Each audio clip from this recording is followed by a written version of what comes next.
이번 주 어떤 변호사분이 참 재미있는 이야기를 하더라고요. 이런 말을 해요. 머리 좋은 사람이 머리를 쓰고 막 고민하면 흰머리가 난답니다. 근데 나쁜 사람이 머리를 쓰고 고민하면 대머리가 된대요. 그래서 제 머리를 만져봤습니다. 내가 머리가 나쁘지는 않구나. 근데 자기는 머리를 엄청 많이 쓰는데 이 탄핵 정국에 확실한데 흰머리는 별로 없고 대머리도 심하지 않은데 문제는 이 보통 머리를 가진 사람들보다 머리가 크다. 근데 내 머리가 좀 더 커져 버린 것 같다. 아마 그래서 이번 대한민국 사람 전체가 다 머리가 다 자기처럼 가분수가 되지 않았겠느냐 뭐 이런 이야기를 하는 거 보면서 참 오래간만에 편안하게 웃을 수 있었습니다. 사실 우리가 존중하고 교회가 특별히 지키고 살아야 될 게 헌법 1조죠. 대한민국 헌법 1조는 제가 볼 때는 세계에서 최고입니다. 아마 독일 정도가 이 정도 수준이 되지 않을까. 여기에는 계엄 독재를 막는 국민의 승인권, 파면권, 그리고 주권을 가지고 있습니다. 근데 이제 문제는 법조인 사회에서 이걸 어떻게 해석할 거냐에 따라서 너무들 다르게들 해서 미국에 있는 사회학자, 전문적으로 국제정치나 사회학을 한 친구들하고 이야기해 보면 이런 이야기를 합니다. 무척 어렵다. 이제 이게 합리적으로 정착이 되지 않으면 뭐 이런 일만 벌어지겠습니까? 사회마다 어떤 이상한 일이 발생하게 되면 온 국민이 들끓고 피곤하고 분신하고 나라가 정상적으로 발전할 수가 없죠. 로마 공화제 시대입니다. 로마가 황제 시대 이전에 기원전 한 5세기, 4세기 이때는 공화제 민주주의 제도를 가지고 있었어요. 그때 가장 유명한 사람을 꼽으라 그러면 키케로라고 하는 사람입니다. 키케로. 법학자기도 하고 상원의원이기도 하고 뭐 집정관이었기도 하고 또 대단한 철학자였어요. 대단한 철학자였는데 이분이 중요한 말을 합니다. 하나님은 모든 사람들에게 빈부의 귀천이 없이 노예나 여성이나 다 올바르게 영혼과 도덕성과 언어를 다 주었다. 똑같이. 이것을 이제 하나님이 주신 자연법이다 이렇게 말합니다. 평등하다 이 말이에요. 근데 이것은 사실 이제 성경에서 나오는 말이죠. 우리가 하나님의 형상으로 지음을 받았다. 여기서 이른바 그 유명한 자연법 사상이 서구를 아주 넘치게 이제 문명과 정치와 이 모든 것들을 다 이제 그러게 하죠. 그러니까 국가의 법이라고 하는 것은 정의로워야 되고 도덕성에 기초해야 되고 그래서 이 로마의 키케로는 그 당대 자기 시대에 케사르가 독재관이 되어서 독재를 하는데 저항을 하고 민주공화제 헌법 1조를 지키기 위해서 이 일로 인해서 키케로 휘하의 장수들에게 살해를 당했습니다. 사실 이분의 뭐 결정적인 영향을 받으신 분들이 뭐 몽테스키에 또는 뭐 존 로크, 장자크 루소 이런 분들이죠. 그 17세기, 18세기에 기라성 같은 이른바 사법 민주주의가 유럽에서, 미국에서 그리고 아시아, 대한민국까지 쭉 전해지게 된 겁니다. 그런데 이 키케로는 사도 바울 선생이 다소대학에서 공부할 때 이분이 쓴 수사학 교과서를 가지고 공부했다고 전해집니다. 그러니까 이제 키케로 시대가 키케로가 이제 다소에서 1년간 집정관을 총독 역할을 할 때 아마 할아버지나 아버지쯤으로 추정합니다. 역사학자들은 이때 키케로가 야만인들이 자꾸 쳐들어오니까 그거를 이제 처벌하기 위해서 출정할 때 사도 바울 선생의 집안이 많이 도와서 그 승리를 하게 되어서 그걸로 인해서 그 집안이 이제 시민권자로서 그 영예를 누리게 되었다. 이제 이렇게 성서의 역사를 연구하시는 분들은 그렇게 말합니다. 그리고 이 키케로가 쓴 그 당시의 수사학이라고 하는 교과서가 다소대학의 인문학 교양의 교과서였죠. 그래서 우리 이제 사도행전 같은 데 쭉 읽어보면 키케로의 글 썼던 내용하고 바울이 쓰는 그 시적인 표현들이 이거 여기서 나오는구나 이렇게 추정할 수 있습니다. 대단히 인문학적으로 그 당대 뭐 여러분 다소대학 하면 오늘날 하버드, 예일 이 정도입니다. 독일의 베를린, 훔볼트 이 정도로 뭐 굉장한 대학이었기 때문에 사도 바울 선생의 이 인문학적인 훈련이, 이 내공이 장난이 아니로구나 생각을 합니다. 제가 목회자로서 오늘 설교하면서 이런 이 정치에 대한, 헌법에 대한 이야기를 하는 것은 무슨 정치 당략이랄지, 뭐 너는 좌파니까 이렇게 말하고 너는 우파니까 저렇게 말하고 이런 도덕적 상대주의를 말하는 게 아니라 성서가 이야기하는 법과 정의는 무엇이냐, 그건 우리 토라에 담겨져 있는 거죠. 그러니까 오늘날 민주주의 사회에서 법은 토라에서부터 나오는 거예요. 구약의 율법을 기초로 해서 나오는 거기 때문에 이거 우리가 기독교가 서구 문명에 미친 영향이라고 하는 게 우리가 생각하는 것 이상으로 어마무시하다. 이거는 여러분 알고 계셔야 합니다. 그래서 우리가 법을 지키고 사는 거죠. 성서는 두고두고 토라에서 빗나가는 짓이 죄악이다. 가장 전형적인 우파가 금송아지 앞에 가지고 춤추고 예배드렸던 아론의 우파들이나 아니면 고라처럼 직접민주주의, 인민민주주의 이거 하겠다고 난리치다가 결국은 하나님 앞에 심판을 당한 이 양쪽의 길로 가는 게 아니다. 기독교인들은 이 양쪽의 길로 갔다가는 다 하나님 앞에 심판당한다. 그래서 여러분, 이거를 막는 가장 중요한 게 공공선정인데 이게 11조예요. 여러분 신명기 12장 14장에 보면 바로 이 좌우를 막기 위해서 하나님이 공공선 정의를 세워놓은 게 11조가 나중에는 신년으로 이어지잖아요. 여러분 신년은 굉장하죠. 49년 대속죄 이래 노예들이랄지 모든 빚들을 면제해주고, 그 11조라고 하는 거는 1년에 한 번 아내와 자녀들과 심지어 노예 이방인들까지 다 예루살렘 성전에 모여서 같이 먹고 나누어주고, 이 엄청난 사회 정의법이잖아요. 그래서 50년 될 때에는 이 성숙한 정신이 희년으로 나타나서 대사명과 자유와 해방과 삶 자체가 축제가 된다. 여러분, 이게 민주주의 공화국의 원형의 모습입니다. 하나님은 이스라엘 백성이 왕을 주십시오 했을 때 참 섭섭했어요. 사무엘은 막 화를 냈죠. 나쁜 놈들이라고.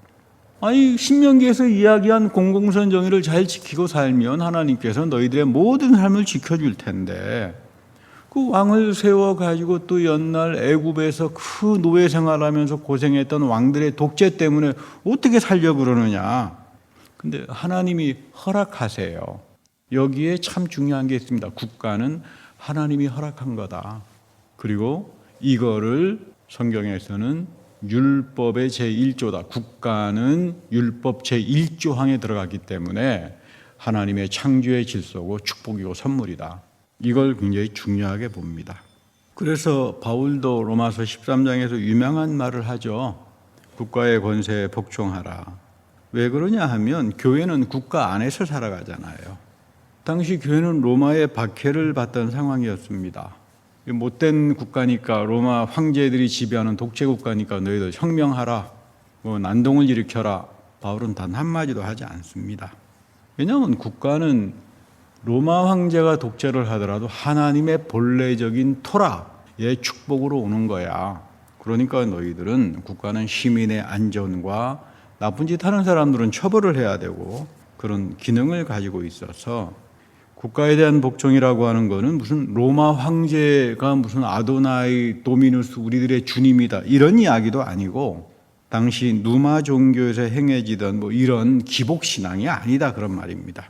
하나님의 백성으로 살아가면서 납세의 의무를 하고 내가 국민으로서 시민으로서 지켜야 될 것들을 하는 것, 이것을 교회가 갖는 정치의 공동 책임성이다. 이런 의미에서 바울은 국가의 권세에 복종하라라고 말을 하는 겁니다. 그러니까 무슨 독재 국가에 항상 뭐 복종하고 이런 말이 아니에요. 여러분, 우리가 잘 알아야 합니다. 오늘 예수님의 유명한 재판 장면이 나옵니다. 빌라도가 이런 말을 묻습니다. 진리가 뭐냐? 빌라도는 로마의 강자 철학의 영향을 받고 그런 교육을 받고 산 사람입니다. 이들에게 진리는 많을수록 좋은 겁니다. 로마의 누마 종교 전통이죠. 만신전들이 수없이 있다. 정복하는 나라들마다 신들을 다 가지고 와서 만신론에 갖다 놓고 1년에 한 번 로마 황제를 나의 주님이다라고만 고백하면 너희들의 모든 종교는 다 관용을 베풀어 준다. 그러니까 진리는 많아야 좋죠. 오늘날 이야기하는 포스트 모던 진리다원주의 아버지가 로마 시대에 타락했던 문화와 사회입니다. 근데 예수님께서 진리가 너희를 자유롭게 해. 진리는 하나밖에 없어. 이러니까 빌라도로서는 이해를 못하는 거죠. 아니, 진리는 많을수록 좋고 신도 많을수록 좋고 뭐 이래야 되는데 왜 진리가 하나고 진리가 하나로 나에게 오면은 나를 자유롭고 해방시키느냐. 이제 이런 이야기죠. 근데 예수님의 재판에서 예수님께서 아주 유명한 말씀을 합니다. 나의 나라는 이곳에 있지 않아. 하늘에 속한다. 빛이 하늘에서 이루어진 것처럼 땅에서도 장차 이루어질 거다. 세상의 가치를 가지고 이루어지는 것이 아니라 하늘의 가치를 통해서 새 언약의 복음을 통해서 이 세상도 결국은 회복될 거다. 이 이야기를 하는 겁니다. 제가 흔히 유튜브에서 신학자들이 나와서 뭐 성경을 가르치고 이런 분들이 많아요. 관심을 가져서 듣는데 참 요즘은 이상한 신학자들이 이렇게 많아요. 좋은 대학에 가서 박사들을 했다는 사람들이 정말 했나 할 정도로 저렇게 무식한가 이런 생각이 들 때가 많습니다. 그분들에게는 죄송한 말씀이고 또 이분들이 하는 이야기가 예수님은 정치적으로 예수 운동하다가 패배를 당했다. 그리고 십자가니까 우리 모두가 다 나가서 혁명에 참여해서 십자가를 지자 뭐 이렇게 자꾸 이야기를 하면 그거는 예수님의 말씀이 아닌데 예수님은 요한복음에서 이 세상이 나의 것이 아니라고 그러잖아요. 나의 나라는 하늘에 속한다 그러잖아요. 오늘 본문에 굉장히 중요한 이야기를 합니다. 여러분 요한복음 본문을 좀 보세요. 한번 다 같이 읽어보겠습니다. 다시 한번. 예수께서 대답하시되 내 나라는 이 세상에 속한 것이 아니니라. 만일 내 나라가 이 세상에 속한 것이었다면 내 종들이 싸워 나로 유대인들에게 넘겨지지 않게 하였으리라. 이제 내 나라는 여기에 속한 것이 아니다. 이 엄청난 역사적 배경을 가지고 있죠. 예수님 당시에 갈릴리는 폭동의 지역이었습니다. 근데 그 폭동을 했던 사람들이 단순한 무식한 사람들이 아니에요. 전부 다 바리새파 율법의 사상으로 무장된 그런 사람들입니다. 그러니까 굉장한 타협이 없는 불관용의 폭력주의자들, 반드시 하나님께서 저 로마를 없애버릴 거다. 그러니까 너희들 내가 이 나라에서의 정치적인 왕이라면 나를 쫓아다녔던 12제자뿐만 아니라 5,000명도 많잖아요. 예수님 인기가 대단했잖아요. 그들이 나를 가만뒀겠느냐. 너희들하고 폭동을 일으켜가지고 나를 십자가에 잡아 죽이지 않겠지. 예수님은 이거 거절해요. 그런데 이 예수를 정치범으로 만들어서 십자가를 지게 한 사람들, 예수 운동은 폭동 운동이고 혁명 운동이야. 그렇게 올가미를 지게 한 사람들은 제사장이었습니다. 그러면 신학자들이 예수의 복음을 이야기해야 되지 왜 자꾸 부패하고 타락한 제사장들의 생각을 갖다 놓고 예수 앞에 이렇게 예수의 복음에 대해서 올가미를 씌우는지 정말 이 사람들이 신학자가 맞나 궁금해요. 저는 질문이 있어요. 이분들에 대해서.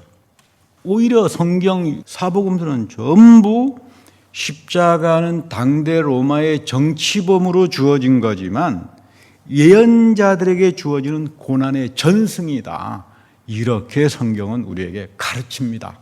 이게 성경이 우리에게 십자가에 대해서 가르쳐주는 해석이에요. 그래서 성경은 이사야서 53장의 고난받는 자의 종의 예언을 예수님의 십자가에서 보았죠. 그분은 상한 갈대를 꺾지 아니하시는 분이다. 그분은 꺼져가는 등불을 끄시는 분이 아니다. 하나님은 신실하게 이것을 정의로 실행해 나간다. 어려운 말이죠. 참 중요한 의미를 담습니다. 성경은 우리에게 정의, 저스티스를 뭐라고 말을 하는가? 너는 많이 가지고 있고 나는 적게 가지고 있어서 투쟁하고 분노하는 게 정의야. 나는 항상 옳고 너는 나쁜 인간이기 때문에 나는 의로워 정의야. 성경은 이렇게 말 안 합니다. 성경은 이런 사람을 가리켜서 어리석은 자라고 말을 합니다. 하나님의 정의는 어디에 있다고요? 상한 갈대를 꺾지 않는다. 어렵고 힘든 사람들의 삶을 부러뜨리지 않는다.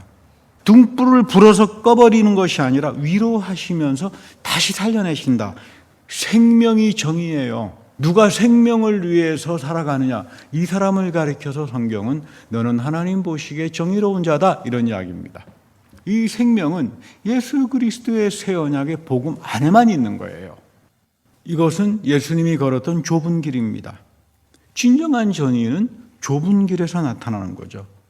이 길을 걸어가는 사람들은 상한 갈대를 꺾지 않고 꺼져가는 등불을 끄지 않고 생명을 사랑하고 존중할 때 하나님의 살아계신 진리의 역사가 이들을 통해서 나타날 거다. 저는 이번 주간 늘 기도했던 게 이 말씀이었습니다. 교회에 이렇게 좁은 길을 걸어가는 많은 교회와 목회자들이 있을 걸로 생각합니다. 이들을 통해서 하나님의 진리가 일어나고 한국의 공공선의 정의가 나타날 수 있도록, 그럼 여러분 특히 목회자들은 율법 1조항을 지키는 사람이기 때문에 국가를 위한 기도는 굉장히 중요합니다. 바울은 고린도후서 1장에서 위로라고 하는 단어를 많이 사용해요. 위로한다. 이거 파라클레시스 보혜사 성령에서 나오는 말이에요. 성경에서 나오는 위로자라고 하는 말은 전부 다 성령이 특별히 나에게 인격적으로 카운슬러가 되셔서 나를 상담해주고 내 곁에서 동행해줄 때 나의 고난받는 아픔과 외로움과 이 모든 것들을 그가 위로하실 때 이 위로의 하나님을 가리켜서 국률의 하나님이다. 그게 레켐이라고 그러죠. 히브리 말로. 성령이 나에게 보혜사로 오실 때 나는 비로소 국률의 하나님. 여러분 이 국률 레켐 어머니의 자궁이잖아요. 생명을 다듬어주고 지켜주는 이 하나님의 국률이 나에게 찾아온다.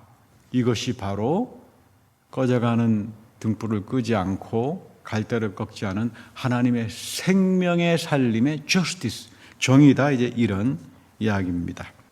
요한계시록에 보면 12장에 보면 마귀에 대해서 그렇게 말합니다. 우리 형제들을 참소하던 자다. 밤낮 하나님 앞에서 우리 형제들을 참소하고 거짓말로 정죄하고 고발하던 자가 쫓겨났다. 아니 그럼 뭐 이거 사탄이 무슨 힘이 있어가지고 하나님 앞에 나타나가지고 이렇게 대들고 그러나 그런 이야기가 아닙니다. 하나님이 의로우신 분이잖아요. 하나님은 죄와 함께 안 합니다.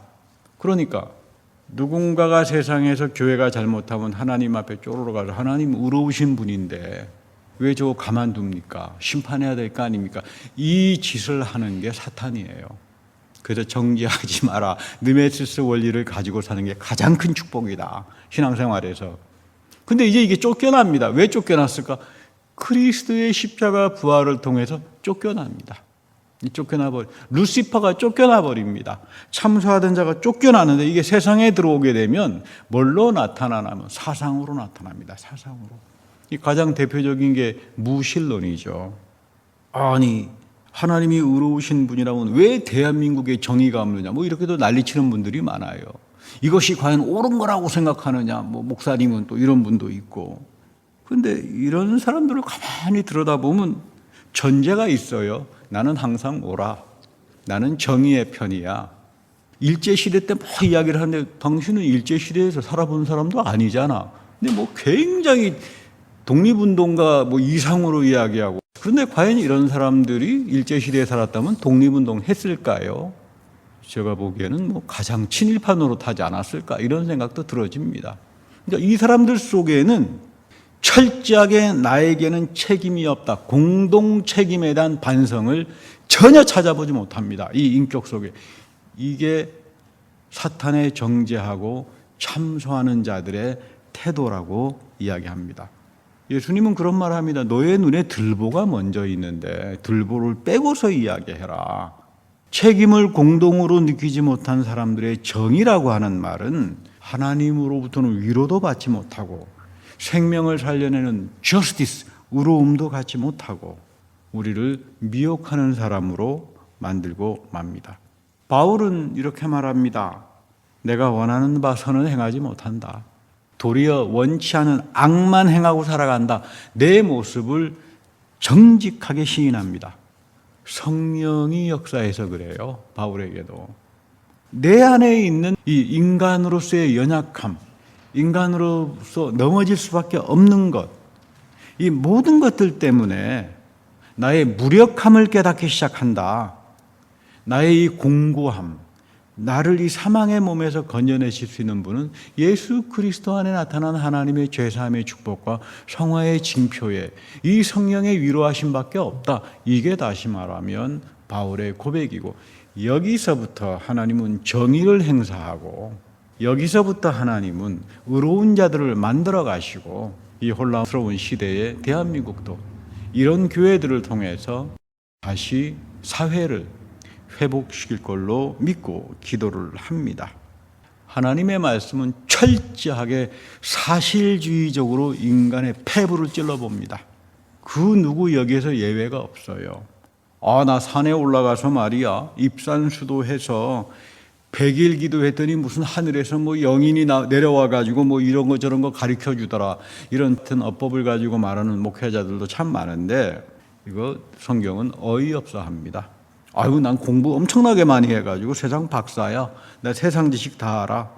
그러니까 성경 다 거짓말이야. 이런 사람들을 가리켜서 참 너는 구원이 없는 어리석은 자다. 루돌프 오토라고 하는 아주 저명한 신학자가 있습니다. 독일 사람인데 1940년대, 50년대 독일뿐만 아니라 전 세계적으로 영향을 미친 분이죠. 그분은 아주 유명한 책을 하나 썼어요. 거룩함의 이념. 종교는 거룩함으로부터 시작한다. 이런 책입니다. 그런데 이 거룩함을 체험하게 되면 두렵고 떨려요. 우리 바울에게 그 표현이 나오죠. 내가 이제 하나님의 은혜를 입었으니까 두려움과 떨림을 가지고 너희들의 구원을 이루어가라. 이 두려움과 떨림, 이거는 거룩한 체험에서부터 우리에게 주시는 성령의 선물입니다. 여기서부터 종교는 시작하는 거다. 이사야도 그러잖아요. 이 거룩의 체험을 통해서 완전히 뒤바꿔지잖아요. 이사야서 6장에 보면 성소에서 하나님을 체험하고 아이고 내 죽게 생겼구나. 이 체험입니다. 여기서부터 사람은 나의 허물을 알기 시작합니다. 여기서부터 나는 경건해지기 시작합니다. 세상에 쓸데없는 가치를 갖다 놓고 그거를 성경에다가 갖다 붙여가지고 그런 어리석은 짓들을 하지 않습니다. 그래서 여기 18절 이하에 가게 되면 항상 바울의 18번이 하나님은 미쁘시다. 근데 이 미쁘시다라고 하는 표현이 원래는 이제 영어로 faithfulness. 하나님은 신실하신 분이야. 끝까지 지키시는 분이야. 우리 흔히 이야기하는 아멘이라고 하는 말이죠. 하나님은 끝까지 자신의 말씀과 약속에 신실하고 진리로 지키시는 분이니까 너희들은 이거를 믿고 살아가는 거다. 여러분이나 저나 가지고 있는 믿음은 다른 게 아닙니다. 하나님이 예수 그리스도 안에서 약속하신 이 새 언약의 복음을 하나님이 끝까지 세상 끝날까지 신실하게 지켜나가실 것이다. 그건 나는 이 믿음을 가지고 여기에 나도 같이 참여합니다 하는 게 아멘이잖아요. 나도 그렇게 생각합니다. 하나님은 또한 예수 그리스도의 십자가에 대해서도 신실하심으로 응답했죠. 그게 부활이에요. 그리스도만 부활하는 게 아닙니다. 여러분들이 이 믿음을 가지고 여러분들의 질그릇 속에 담아서 정말로 하나님의 진리를 사모하고 좁은 길로 걸어갈 때 여러분들의 인생 속에 부활의 축복의 생명의 역사가 여러분들에게 나타나고 이 생명의 역사가 나타날 때 하나님의 정의가 진리로 드러나는 겁니다. 진리는 무엇이냐? 예수 그리스도의 대답이 이겁니다. 세상적인 사상이나 어떤 여러 가지 것 가지고는 이 세상은 바뀌어지지 않는다. 하늘에서부터 오는 하나님의 진리, 죄사함과 긍휼하신 하나님이 끝까지 하나님의 약속을 우리에게 신실하게 지켜주고 이거를 사랑하며 쫓아가는 믿음의 사람들, 경건한 사람들, 하나님 앞에서 자기를 낮추고 나의 연약함을 알고 살아가는 이 사람들을 향해서 비록 세상에서는 보잘것없을 것 같지만 이들을 통해서 하나님이 폭발적인 은혜와 세상을 바꿔나간다. 특별히 이런 축복이 여러분들이 사순절을 기념하고 여러분들의 믿음의 성숙성을 되돌아보는데 귀한 은혜가 되기를 축복합니다. 다 같이 기도하겠습니다. 하나님, 세상이 복잡하고 혼란스럽고 모두가 다 자기가 옳다라고 하지만 하나님은 그들을 향하여 너희들이 다 잘못됐다고 말을 합니다. 교회가 내가 믿음의 사람으로서 좁은 길을 걸어가면서 생명을 품어주는 공공선, 그 정의를 실행하고 살아가는 자들이 되게 하셔서 이들 개개인의 삶을 통하여 세상을 바꾸고 세상을 새롭게 하는 하나님의 귀한 역사가 있게 하여 주옵소서. 우리 구주 예수 그리스도의 이름으로 축복하며 감사 기도드립니다. 아멘.